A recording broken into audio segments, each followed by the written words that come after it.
December 10th, Thursday night, your NWA World's Heavyweight Champion, the dealer, the national treasure, Nick Aldis, will defend the 10 pounds of gold against Flying Brian Pillman Jr. This marks the fourth title defense. Oh no, this will be the fifth, excuse me. The fifth title defense for Nick Aldis in one calendar year. Now I know, global pandemic. I know, COVID-19. I know, socially distant wrestling. I get it. But good Lord, when you have Thunder Rosa quite literally defending that title everywhere. She showed up on SWE Fury, not in a title match, but to showcase herself holding the Burke, right? Mission Pro Wrestling, her promotion. Very easy to get there and defend the title, but there she was, defending the Burke. Lindsay Snow was a hell of a match. Then she's on Primetime Live. What's she doing again? Defending the title. Warriors of Wrestling Kimberly, showcasing the Burke. Makes her appearance for AEW, showcases the Burke. Challenges for the AEW Women's Championship. Defends the NWA Women's Championship. And although she eventually lost the title, I think there's something to be said about a performer, a wrestler, who will go anywhere and defend against anyone. And that's what we had with Thunder Rosa. On the flip side, we have Nick Aldis, who, make no mistake about it, his first run as the NWA World Champion might have been the best run of any NWA champion. He defended the title on 4 continents. He had as many defenses in his first 3 months in the UK as he did in the United States. He faced all comers, and all of it was documented on the 10 pounds of gold. You know, he carried the NWA. And let's be real, that match with Cody really launched the NWA into this platform that garnered enough attention to go ahead and start making NWA Power. If there was no Nick Aldis, there would be no NWA Power. Make no mistake about it. But 4 title defenses, 2 in the last 6 months. Flip, Burke, I don't remember his first name. Noby Bryant, Mike Bennett. I don't know, guys. That feels very uninspired. And again, you know, there's medical concerns, and I understand that. There's a lot of potential for being sick, and I understand that too. But if Thunder Rosa can safely compete, if she can get out there and defend her title, why couldn't Nick?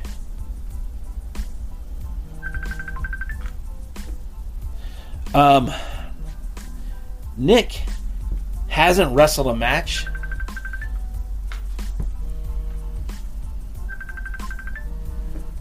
since September the 15th.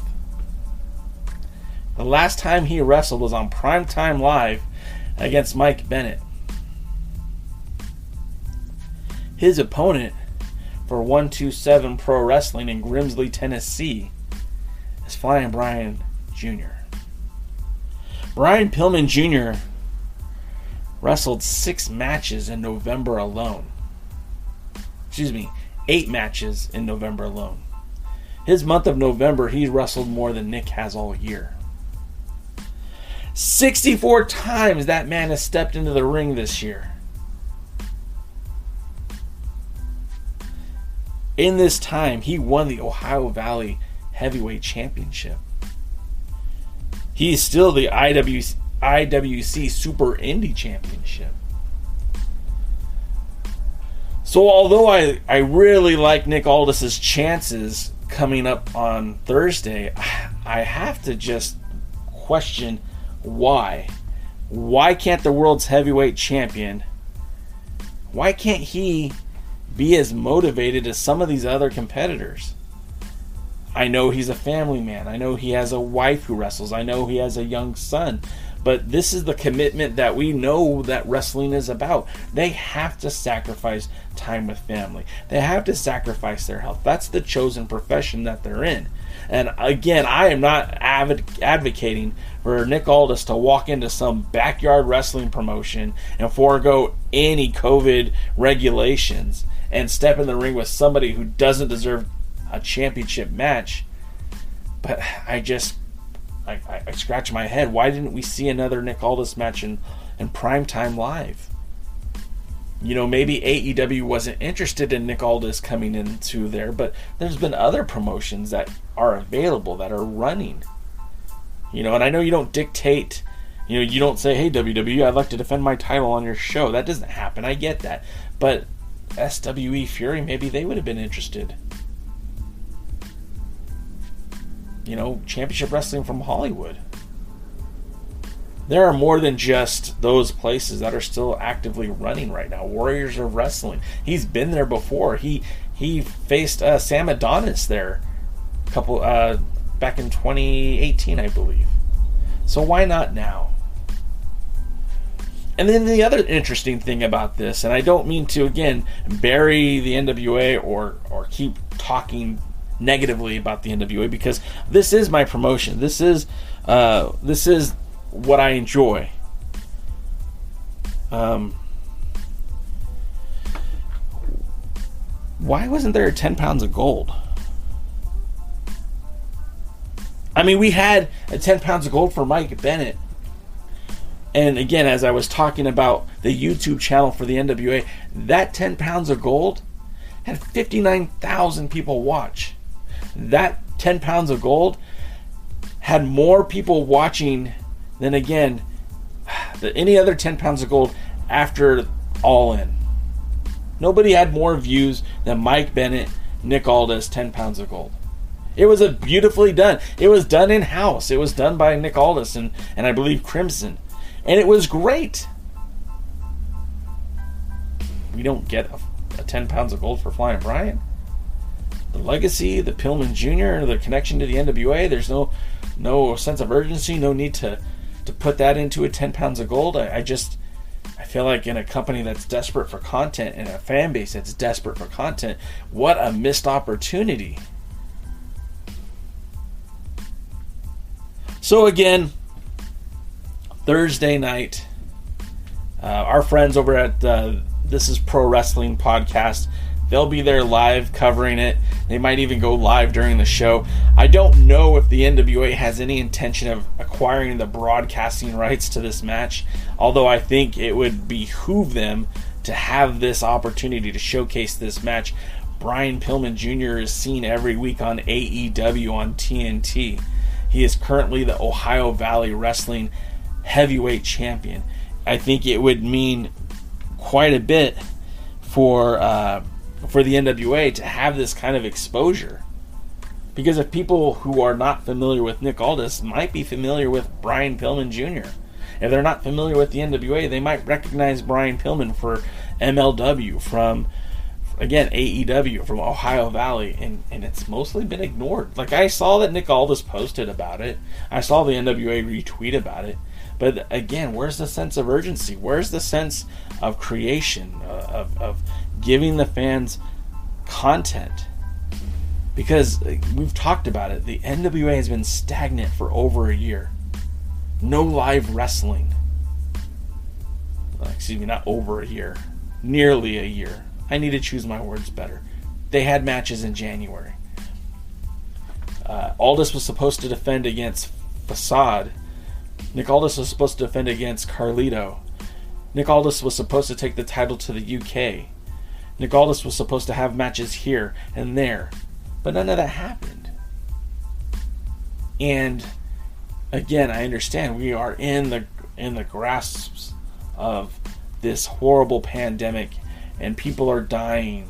And it's wow. I mean, you start talking about the numbers, it's staggering. And cases are higher and higher and higher. And literally California is shutting down because of the high COVID risks and stuff and things. But then you've got, Mission Pro Wrestling running events in Texas, and you've got 127 Wrestling putting events on in Grimsley, Tennessee. And I'm just baffled by why the NWA hasn't been able to capitalize on these opportunities. So, what do I think is going to happen on Thursday night? I think for those in attendance are going to see a hell of a match, because we know that Nick Aldis is not a slouch. And for as much crap that I just gave him about only wrestling 4 times this year, we know that he is a premier athlete. And that's the thing. He's a great wrestler. He's a phenomenal wrestler. That's the man that beat Sting for the Impact title. We're not talking about a chump. We're talking about Nick Aldis. And we all know what he's capable of, because we've seen it day in, day out through Power. We saw it through the NWA 70th anniversary. We saw it at Crockett Cup. We saw it through 10 Pounds of Gold. We saw it on Championship Wrestling from Hollywood. We saw it on Primetime Live. We know that Nick Aldis is a stellar wrestler. But, again, why aren't they taking advantage of these opportunities? So what are we going to see Thursday? We're going to see a hell of a match. Will the NWA capitalize on the content that's being created? Probably not. Because we didn't get a 10 Pounds of Gold. What's the instinct to record this match? They're still sitting on Circled Squared. The second episode of that, we haven't seen that, or I guess that's the unreleased episode. Haven't seen that. So do I expect them to do this? No. But do I think they should? 100%. Absolutely.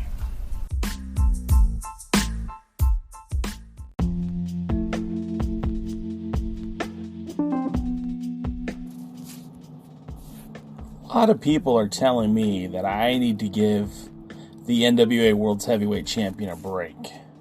Because, we're in this global pandemic. But it doesn't sit right with me, guys. And I did some research, and I just want to share that information with you. Because there's a precedent in the past for wrestling to continue in the wake of a global calamity. The National Wrestling Association, not to be confused with our beloved National Wrestling Alliance, was founded in 1930, a few years after the effects of the Spanish flu, which many consider to be the last global pandemic. In 1939, a global conflict emerged in Europe, which would lead to World War II. The United States remained neutral to the conflict initially. But in 1941, the association's world champion, Xander Zazabo, was defending across the United States. Again, the United States was not committed to fighting in the war. So it wasn't until December 8, 1941, just a day after Pearl Harbor, that the United States declared war on the Emperor of Japan and joining in that global conflict. Exactly 1 week later, Zazabo would defend the title against Bill Longson. By 1942, the United States was already militarizing in preparation for war, but that didn't impact Longson's defense of the association's world championship. The championship would be defended 29 times that year against future Alliance world champions like Ed the Strangler Lewis, Orville Brown, and Lou Thez. Longson would lose the title to Yvonne Robert, who would drop the belt to Bobby Magnahoff. In 1943, the title was defended 19 times, almost exclusively in Texas and in Missouri. Longson would go on to win back his prize, but by 1944, his amount of defenses decreased significantly, only defending the title a total of 5 times. By 1945, the association's champion was securely around the waist of Longson, and he defended that title a total of 11 times.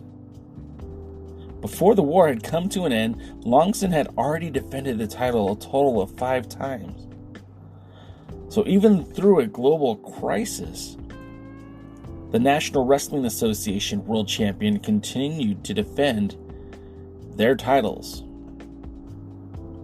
Similarly, Steve Corino had the auspicious task of being NWA World's Heavyweight Champion during the terrorist attacks in 2001 that took down the Twin Towers in New York City.